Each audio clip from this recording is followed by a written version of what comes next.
All right. Well, hello. How are you doing? This is the S. Anthony Thomas. This is the S. Anthony Says podcast, episode number 384. Hello. How many of you that are listening to me, and I know there's lots of countries listening. How many of you have self-quarantined because of the coronavirus? How many of you have run to the stores and made really panicky, dumb decisions?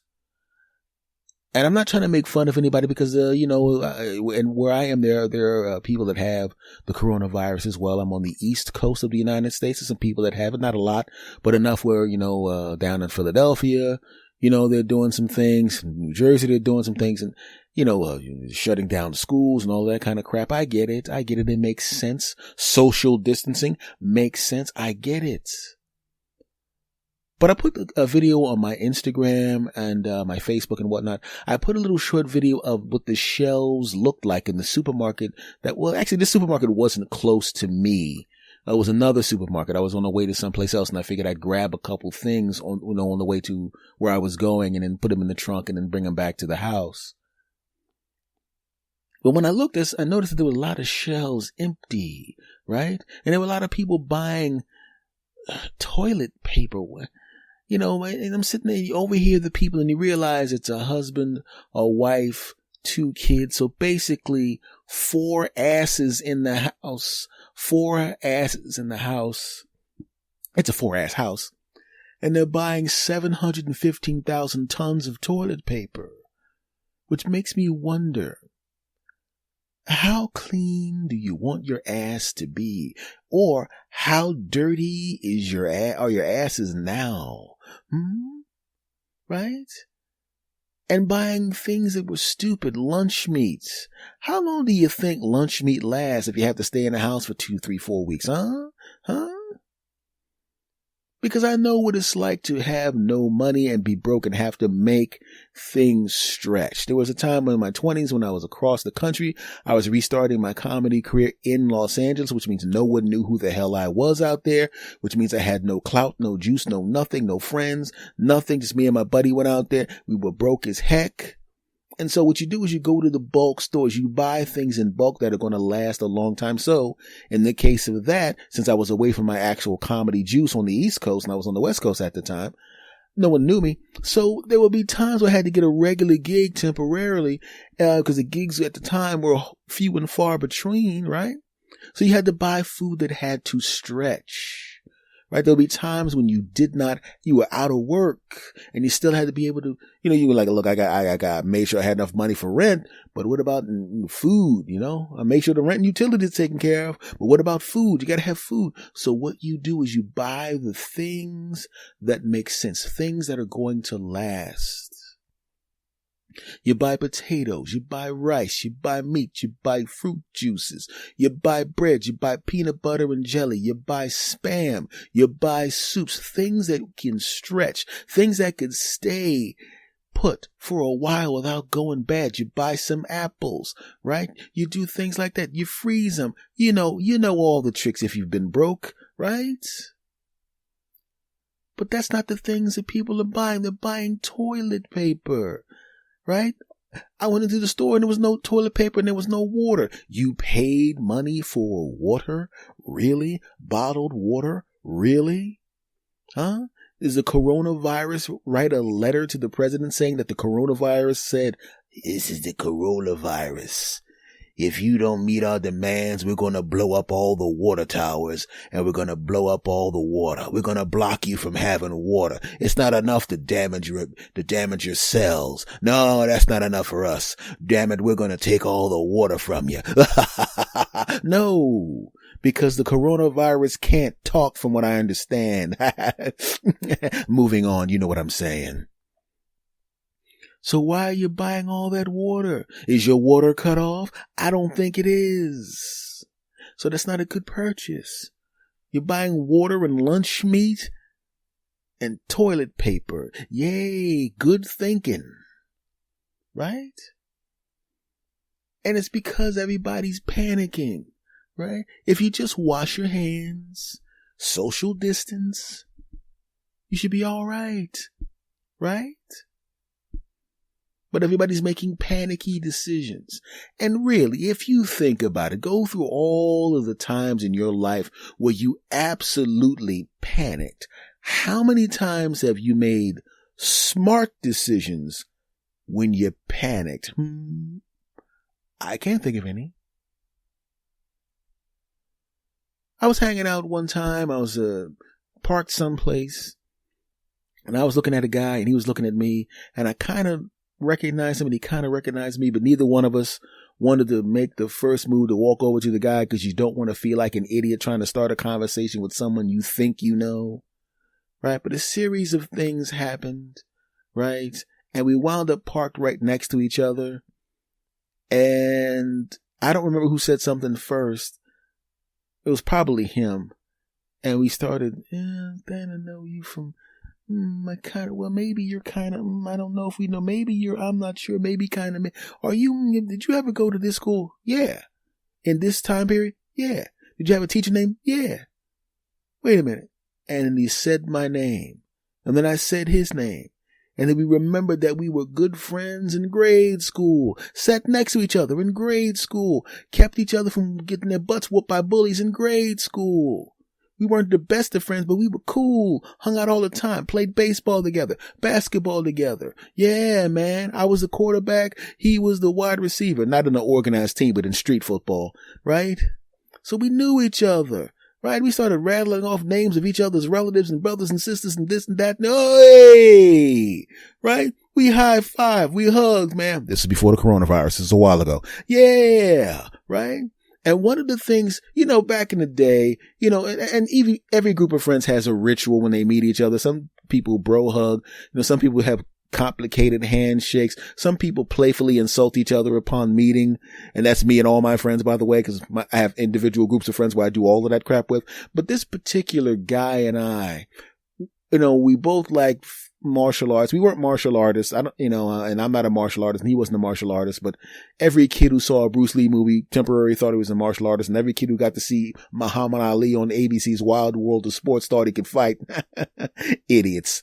Right? So what we would do is we would walk up to each other and kind of stalk each other like we were mad at each other. And then we would pretend to beat each other up, look like a WWE fight if you didn't know what was going on. So these are two grown men pretending to beat each other up in a playful way, laughing hysterically, right? But if you're far away, you don't know that these two guys are just joking around. You don't know these two guys are just joking around. You don't know that. So this guy had a relative that saw these two men fighting, and then he realized one of the men was his relative, and he realized another guy of the same size was apparently attacking him. This is the part of the ritual where I was pretending to hit him in the stomach, and he was acting like he was getting hit. And it would be my turn where he would pretend to hit me in the stomach and I would act like I was getting hit. And then I'd pretend to punch him. Then he'd pretend to punch me. Then we'd high five, laugh, hug. And that would be the end of it. I don't know why we did that as kids. And I damn sure don't know why two 40-year-old men, I was 40 at the time, tells you how long ago it was, would do that. But his friend comes running over, right? And I've been in the situation where I saw a friend of mine who looked like he was fighting or about to get into a fight. And I was like, whoa. I ran up, whoa. And I stood between them, whoa. And one time he was actually about to get into a fight. And one other time, it was something similar to this. Where the guys they were just joking around horseplay. So when I got between them, whoa, I got in between them and they were like, no, man, it's cool ass. It's my boy. And then we introduced him and I had a new friend.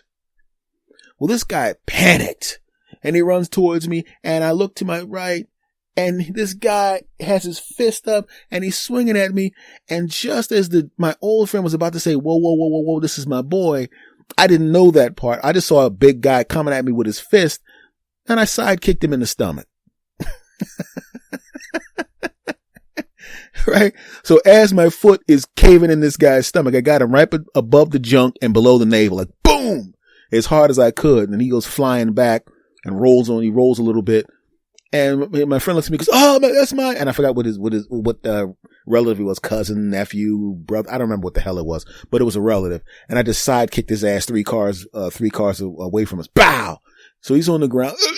He goes, dude, oh man, that's my relative, Floop-de-Floop, said his name. And I go, oh, I'm sorry. I didn't mean to kick the crap out of his relative. So he's over there holding his stomach and a little vomit came out of his mouth. It's a good shot to the stomach. And, I was like, oh, I'm sorry, man. He's like, no problem, man. Oh God, no problem. I thought you were fighting. I thought you were fighting. Hold on. Oh God. I said, you need to go to the hospital. No, I'm all right. I said, God, dude, man. That's gross, bro. Ooh. Sorry, man. So we helped him up and he still kind of bent over like, hey, hold on. Vomits a little more. And I'm like, D, I'm sorry. So, I said, I'm sorry, man. Right? Like I said, I've seen that situation. And what I did was I kind of got between the people because you never know what's going to happen. He panicked. I didn't panic the handful of times I was in that, well, more than a handful of times I was in that situation. I kind of got in to assess the situation because sometimes if you come in and clock the dude, if they haven't begun fighting, you've now escalated and now it's two dudes against this dude. Now this dude goes into his waist and pulls a gun out or a knife or some crap. And it would have made it been just two dudes whipping each other's behinds. Right? And it turned into something else. You can't make good decisions when you panic. You wind up getting sidekicked in the stomach or you wind up buying toilet paper, lunch meat and stupid crap when you go to the store because of the coronavirus. You panic and make dumb decisions. Now, I'm not saying that I'm above panicking. I've panicked before. I'll tell you the truth. I've panicked before. It was a girl that I was really, really in love with, a beautiful young lady. I was young at the time, so was she. We're roughly the same age, gorgeous woman. Right? And that was in my low self-esteem days. You probably figured out that that's not the case now. Right? And she was trying to control the relationship, and she said to me, if you don't do what I say, I'm gonna just start seeing this guy who's been asking me out. And she said that. And I was like, cause I was a punk at that time.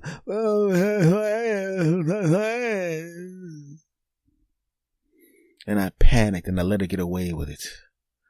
And I spent another year in a relationship with someone I should have dropped like a hot brick on a cold Tuesday because current me would not panic in that situation. Current me is 51 years old. You were relationship number 7 at the time, honey. You were halfway in the relationship, the dating relationship type thing there, Jack. Oh, I dare somebody to say that crap to the current incarnation of me. Listen, S. Anthony. I'm going to throw you this ultimatum.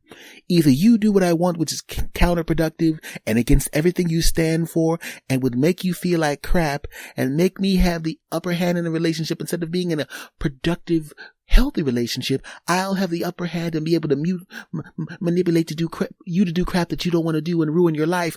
Or I'm going to go and get it on with someone else. Teenage, early 20s me, panicking like a punk. I can't lose her. That was me then. Oh, that's not me now. Let's say, Anthony, either you do what I say, and I'm gonna leave you. And this is current me. Yeah, the door's not locked. Take your ass on the other side of it. You got your car keys, right? It was nice knowing you. Get out.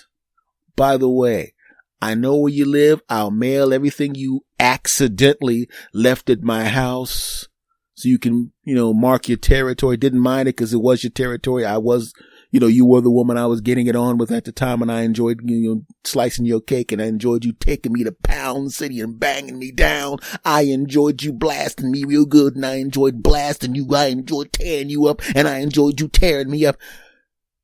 But if you think I'm gonna fall subject to an ultimatum, if you think I'm going to panic at the thought of losing you, oh no. Like I said, the door is open and you can take your beautiful, still looking delicious, but I'll never taste it again buttocks out.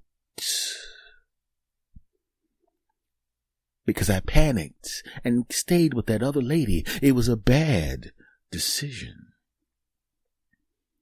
You can't make good decisions when you're panicking. You got to step back and make good decisions, right? You don't want to be in a relationship where there's, panic in the streets. You don't want to be that person. You're going to be somebody that can make good, solid decisions. So just remember that, my friends. Sometimes it's okay to panic. If there's a dog coming at you and he's right, and the dog stops half the way running towards you, pulls a piece of paper out of his fur, flips it open, and it's a picture of you, and he looks at he looks at the picture, he looks at you, then he looks at the picture, he pulls another thing out of his fur, it's a phone. Yeah, that's him. Is that the one you want me to bite, buddy? Yeah, that's the one I want you to bite. If you bite him, I'll give you a whole case of dog food for free. Bite his ass. And you see that and you go, hey, that dog was paid in dog food to bite my ass. I need to panic and run. It's okay to run in that situation. Right? If you see a bunch of dudes running at you with baseball bats and they're pointing at you saying your specific name and saying, hey, that's Frank Johnson. Let's beat the shit out of him. And you're Frank Johnson and you don't want the shit beat out of you? You know what? You can panic in that situation and run as fast as you can. Panic is good in that situation. It's the adrenaline. That adrenaline may make you be able to run fast enough to keep those guys from cracking your head open with those bats, right? But under normal circumstances, my friends, panic is a bad thing. You don't want to panic. So please, my friends, don't make decisions based on panic. You dig? Cool. Well, folks, this has been the 384th episode of Yes, Anthony Says podcast. I will see you again next week, my friend. And I'm going to say goodbye to you bastards the way I always say goodbye to you bastards. And we're going to do it on the count of three. Those of you that have been listening to me for the whole time, you know how we do this. Those of you that are listening to me for the first time, you're about to find out how we do this. I'm going to do this. And what I want you to do for me, other than the obvious things I'd like you to do for me, if you like this podcast, and if you're hearing me talk, you've been listening to me for about 17 minutes, which means your punk ass does like me. So you need to go and review this podcast 5 stars or I'll drop kick your punk ass across the street and tell all your friends, tell your friends to listen to and subscribe. Oh yeah. And tell them to review too, or I'll beat their punk asses. I should probably not threaten to beat my audience up. What I meant to say was I'd really appreciate it. Get it done, punks.